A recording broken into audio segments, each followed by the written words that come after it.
5 to 6% economic growth this year, and that is also demonstrating the country's crucial role as an anchor of stability, dialogue, and resilience in an increasingly turbulent and uncertain global geo-economic environment. Once again, Mr. President, we're so delighted to have you here. Thank you for your leadership, and we're looking forward to seeing you also at the Ocean Impact Summit later this year. Welcome, Mr. President.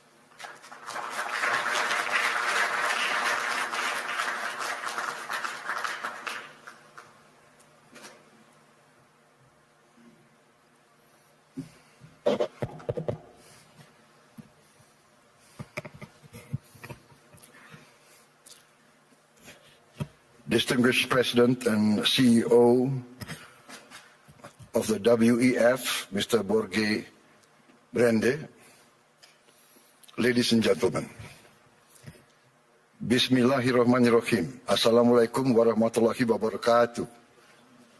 Shalom, Salve, Om Swastiastu.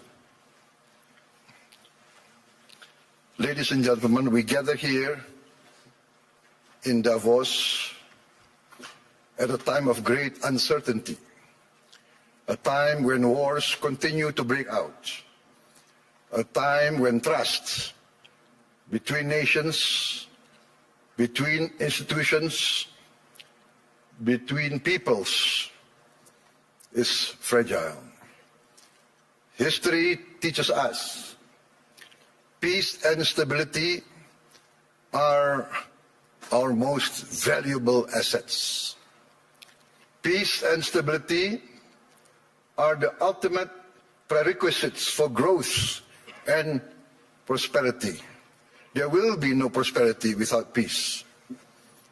Excellencies, distinguished delegates, the IMF recently described Indonesia as, I quote, a global bright spot with strong economic growth amid a challenging external environment.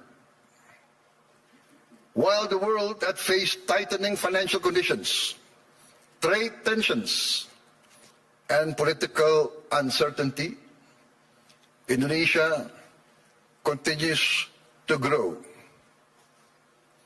Indonesia's economy grew by more than 5% every year over the last decade.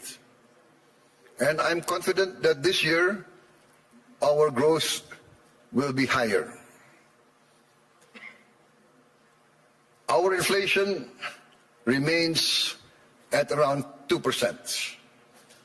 Our government deficit is now kept below 3% of our GDP. International institutions did not praise us because of unfounded optimism. They did so because of evidence. They recognize that Indonesia's economy is resilient. Our policies have been and will always be well calibrated. Peace and stability in Indonesia over the years did not happen by chance. Peace and stability in my country did not happen by luck. It happened because we, Indonesia, have and will always continue to choose unity over fragmentation, friendship and collaboration over confrontation, and always friendship over enmity. Our credibility, hard-earned over many years, has been protected. Credibility once lost is very expensive to regain.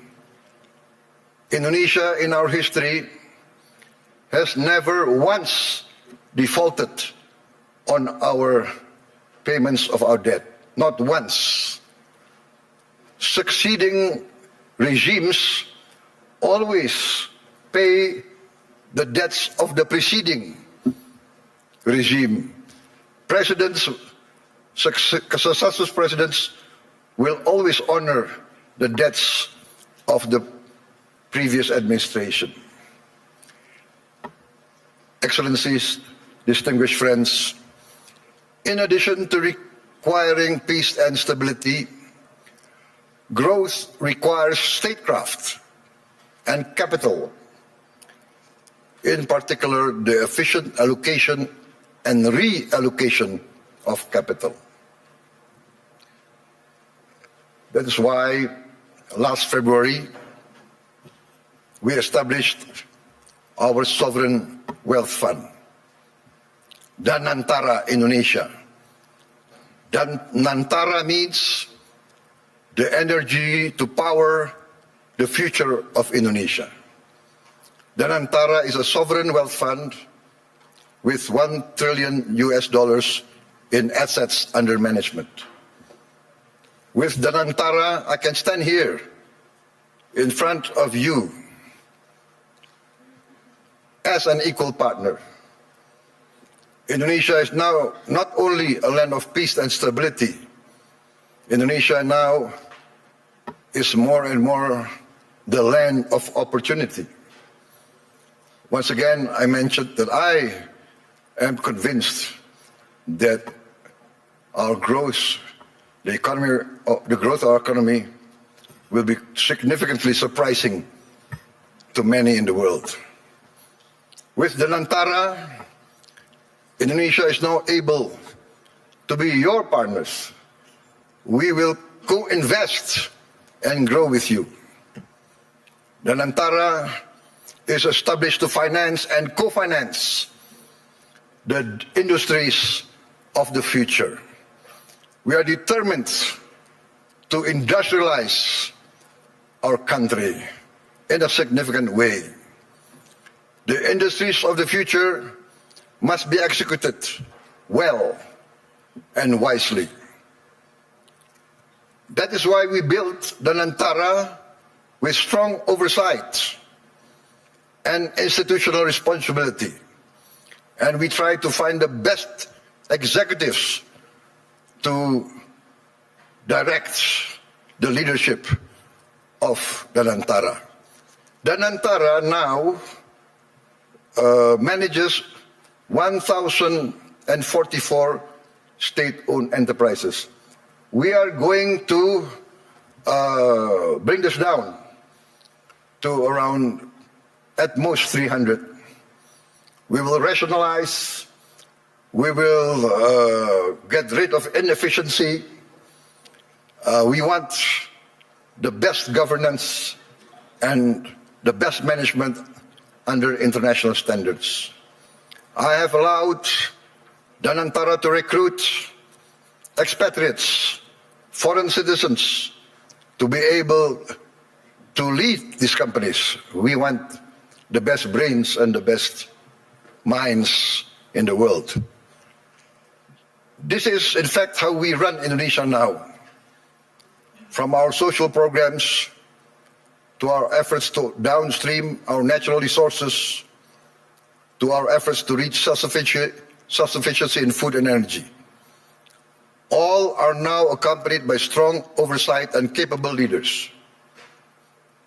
In the first 2 months of my administration, we carried out a vigorous efficiency program.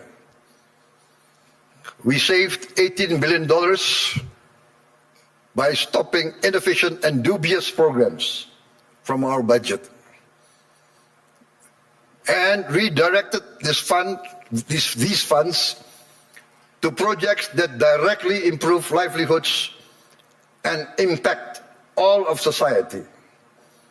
As a result, on January 6, 2025, we started our free nutritious meals program for pregnant and lactating mothers, infants, and all Indonesian children. On our first day, we started with 190 kitchens, serving 570,000 people per day. 570,000 meals per day. Today, In 1 year, we have achieved 21,102 kitchens serving nationwide. As of last night, we are producing 59.8 million meals for 59.8 million children, mothers, and elderly living alone. They receive these meals every day. To put this into context, in about a month's time, we will surpass McDonald's, 68 million meals a day.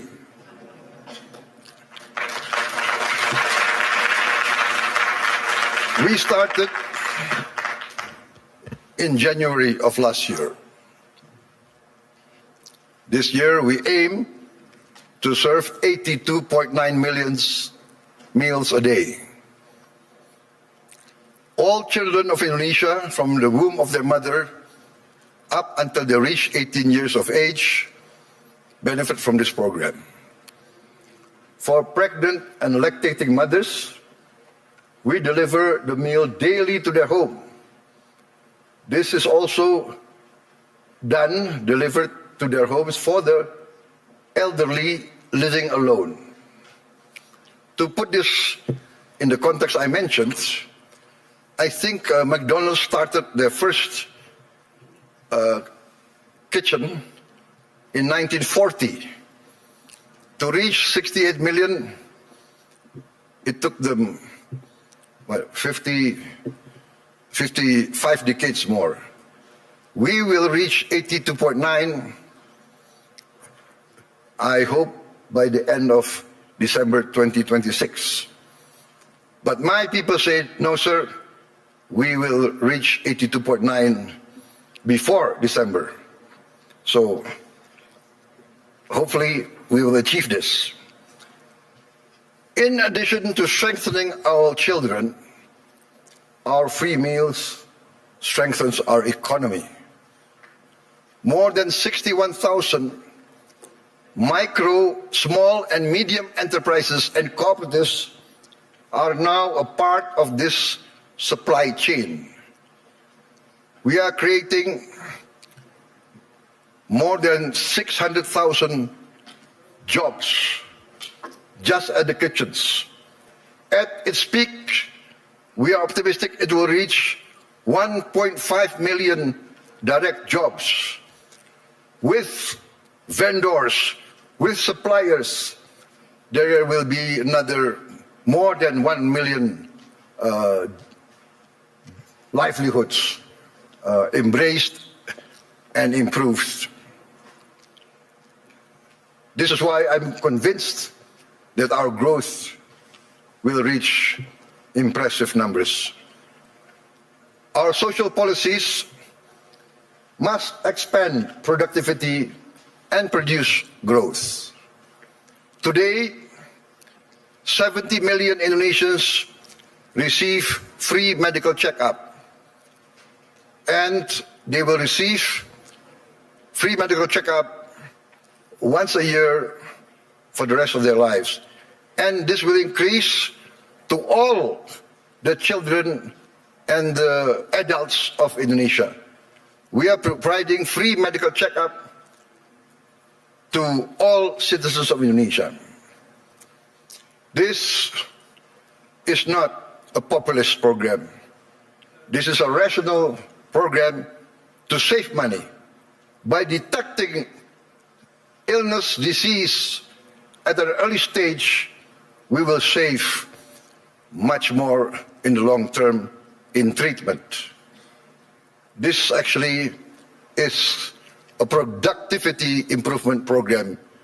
My experts say that in the long run, we will save many, many billions of US dollars.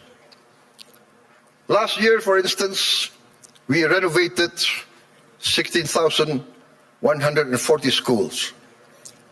We equipped 288,000 schools, each with one 75-inch interactive flat panels as part of our digitalization of our education program.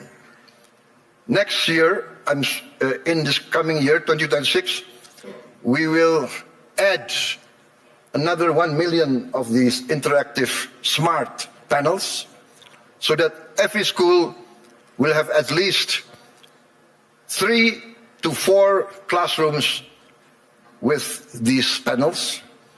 And we hope within 3 years, all the schools of Indonesia will have at least 6 classrooms with digital interactive panels. That means that I, for instance, in Jakarta, I can drop in on any school of Indonesia and I can see the quality of teaching of the teachers.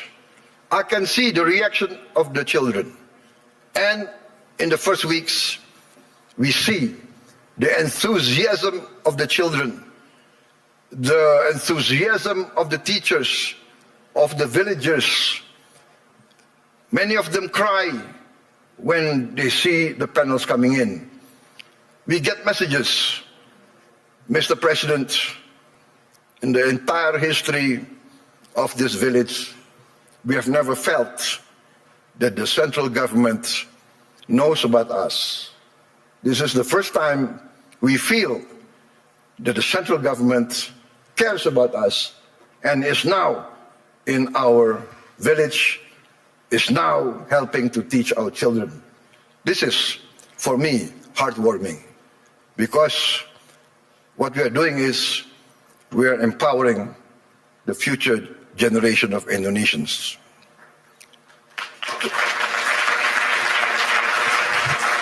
Why does this matter to global investors gathering here at the World Economic Forum? Because I am of the conviction that human capital determines long-term growth, long-term returns. Human development, human resources is the key to a thriving and successful nation. Lack of education is the path towards failed states. No country can hope to be stable and prosper if its people are illiterate, if its people are not able to keep up with modern science and technology. In addition, this year we will increase the renovation. I'm determined to modernize and renovate 60,000 schools. I'm also building 1,000 schools, what I call integrated, comprehensive schools with modern facilities, with modern laboratories, 1,000. I have already, 500, but I've already built 160 schools, boarding schools for the very poor. So this is maybe unique, because usually the children of the upper class, the children of the wealthy, go to boarding school. But I now make boarding schools for the very poor. Their only condition for entering the school is they must come from the bottom deciles of our society. Those who are very poor, I'm taking their children. I want to cut the chain of poverty. Usually in countries like my countries of the global south, countries of the third world, countries coming out of hundreds of years of colonialism, usually the son of a poor peasant will be a poor peasant. The son of a garbage collector will be a garbage collector. The son of a street hawker will be a street hawker. The son of a day laborer in the harbor will also be a day laborer in the harbor. This is what we call in the Global South the circle of poverty. I'm determined to break the circle. I'm determined that the son of the poorest should not be poor. They must be given equal opportunity. And that's why I've already built 166, and I will build total 500 of these boarding schools. And another 500 not boarding schools, but centers of excellence to boost the other children who are brighter. Also, I've started 20 new boarding schools for the academically gifted. I'm also building 10 new universities, and I'm discussing and negotiating with the best universities of Europe, United Kingdom, and North America to twin them and to produce universities and campus of international standard. In addition, we are now in the process of building 83,000 cooperatives with 83,000 warehouses, 83,000 cold storage, 83,000 mini markets, 83,000 village drugstores selling generic medicine, and all subsidized goods direct to the villagers without intervention from too many middlemen.